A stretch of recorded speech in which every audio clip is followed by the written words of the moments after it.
Doutora Amilcar, nós agradecemos a detalhada exposição e muito esclarecedora.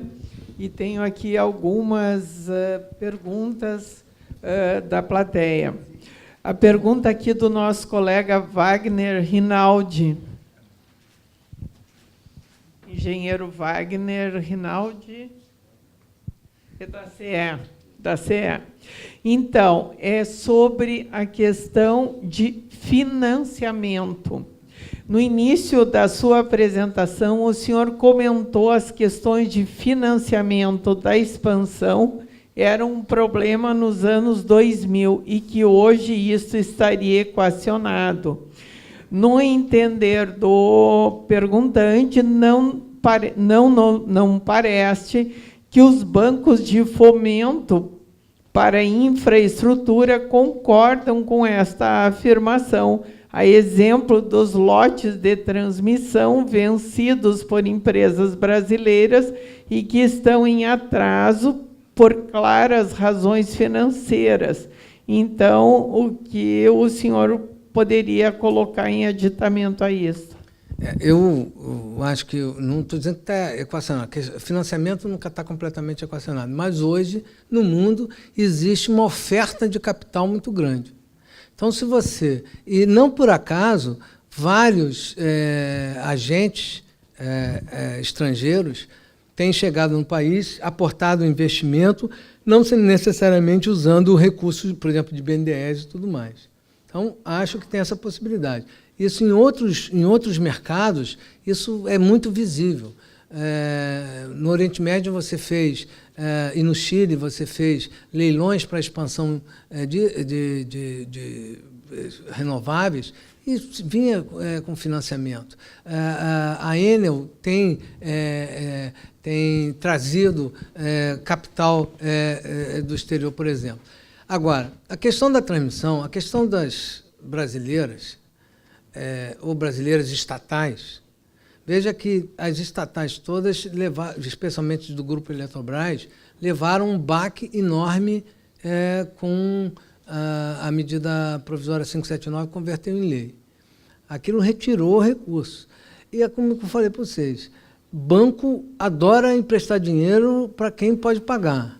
Se você tiver com dívida, ninguém vai te emprestar. Aí que quando você está precisando, ninguém vai te emprestar. Ou vai te emprestar a um custo muito elevado. Então, eu acho que a questão é um pouco diferente.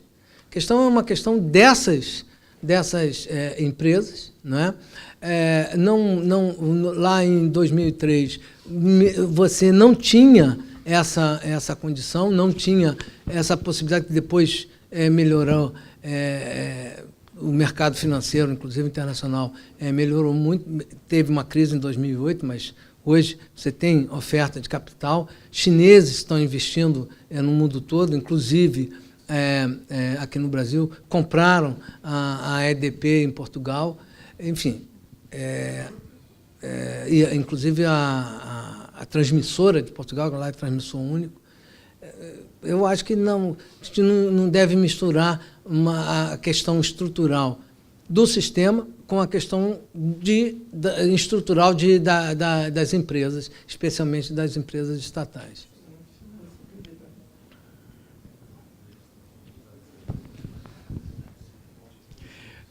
Ainda uma pergunta do engenheiro Wagner, muito significativa no que se refere à renovação, desativação, substituição de ativos, poderia acrescentar aqui repotenciação, especialmente ativos de geração.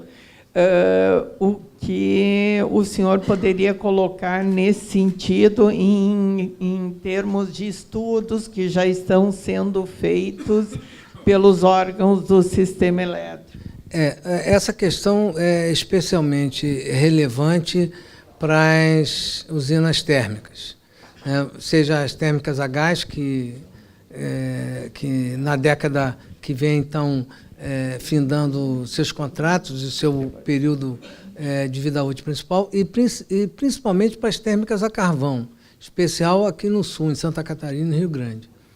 Essas térmicas grande parte delas, já me referi, tem mais de 40 anos de idade, tem uma eficiência na conversão para energia elétrica inferior a 25%. Tudo isso, essas eu não sei se é uma repotenciação. Provavelmente você vai construir uma térmica nova do lado, com uma tecnologia mais moderna, muito mais eficiente, e desativar as outras. Você vai produzir com a mesma quantidade de carvão, portanto, com a mesma emissão, você tem condição de produzir talvez 40%, 50% mais de energia. Tem um grupo coordenado pela Casa Civil que está olhando essa questão do carvão, que não se resume unicamente à produção de energia elétrica, mas também o uso desse recurso para outros fins, carboquímica, produção de fertilizante e tudo mais. Então, isso está sendo olhado. E também para de gás. Mas tem razão, é uma questão que tem que ser enfrentada e que no arranjo que você tem hoje não tem como enfrentar bem. É um ponto que tem que ser melhorado também do ponto de vista regulatório, do ponto de vista do arranjo institucional. Okay. Nós temos uma pergunta aqui do professor Tiago Cassol, da Universidade de Caxias do Sul, no que se refere à fotovoltaica.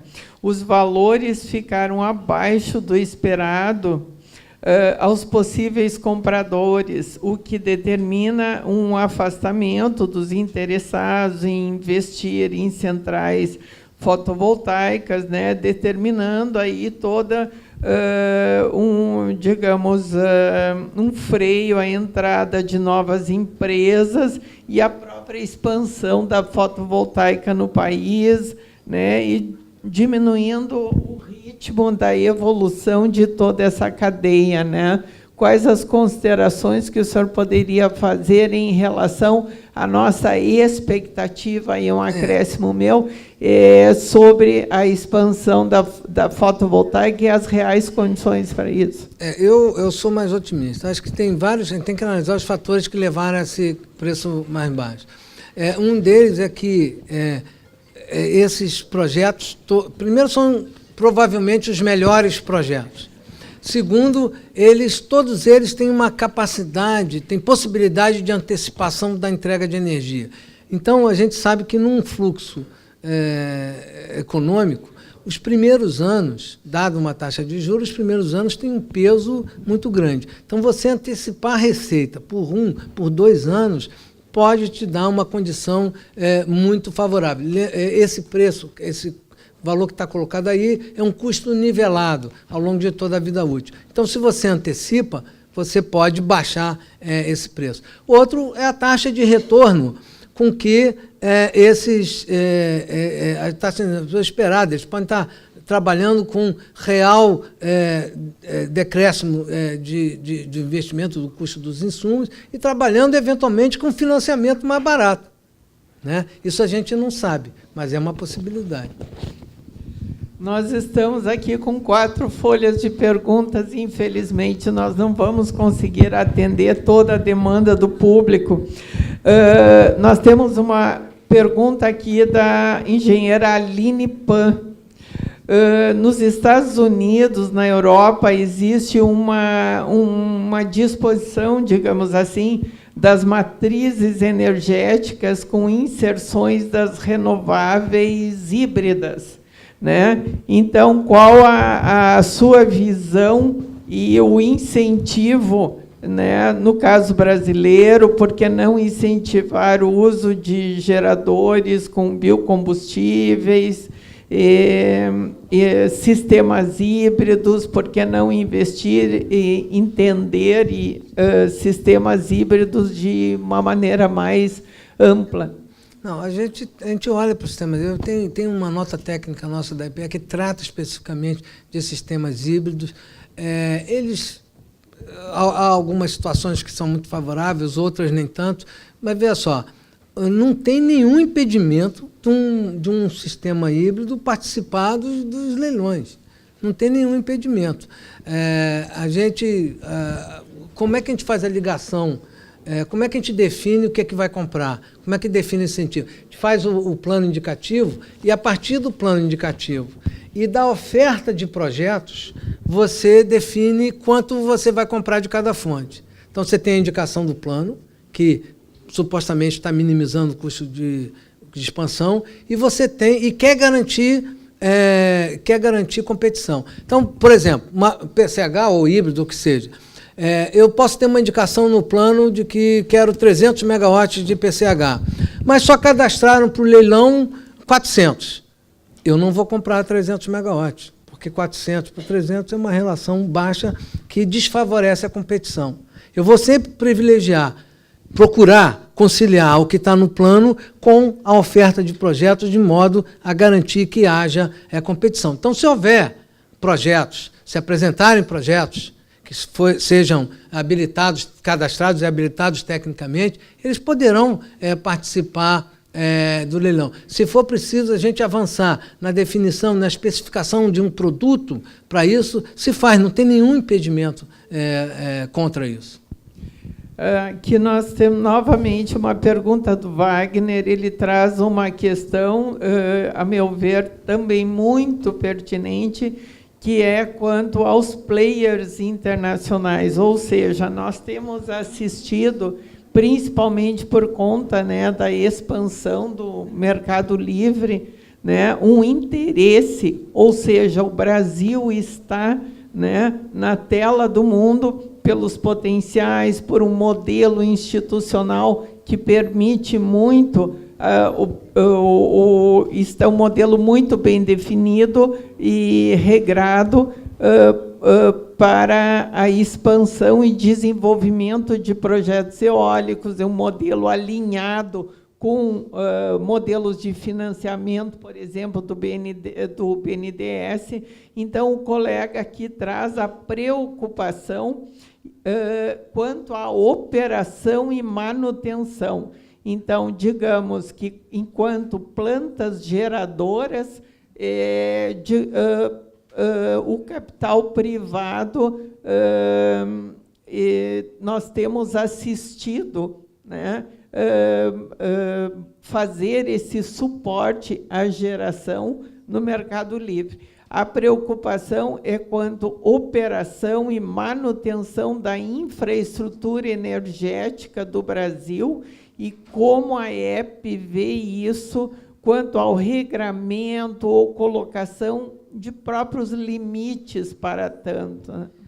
Veja só, essa é uma questão boa para o regulador. Quer dizer, existe a disponibilização, qualquer que seja a fonte, a disponibilização, existem regras que ele tem que cumprir de disponibilidade, isso o entendimento com o operador também. Existem penalidades caso ele não cumpra, né? Então, se for necessário, é da responsabilidade dele manter a sua instalação disponível. Se for necessário para isso fazer os investimentos para operação, para manutenção e tudo mais, ele fará. Do contrário, ele será penalizado, né? Agora, se isso não estiver funcionando bem, ajustes precisarão ser feitos. Agora, é uma questão que diz respeito menos a gente que planeja o sistema, né? É diferente, por exemplo, da questão de obsolescência. Isso interessa muito quem planeja. Mas esse tipo de questão interessa muito na esfera de atuação do regulador, né? Está bem, muito obrigada. Nós vamos ter que solicitar escusas aos demais colegas por uma questão de tempo, não vamos conseguir debater todos os questionamentos com o doutor Amilcar. Falei demais, né? Agradecemos muito a sua exposição. Muito obrigada. Ok, eu que agradeço aqui a atenção de vocês, agradeço a oportunidade, espero que tenha contribuído para a discussão, espero que tenha atendido aos objetivos aqui da organização do evento. Tá bom? Com certeza. Obrigado.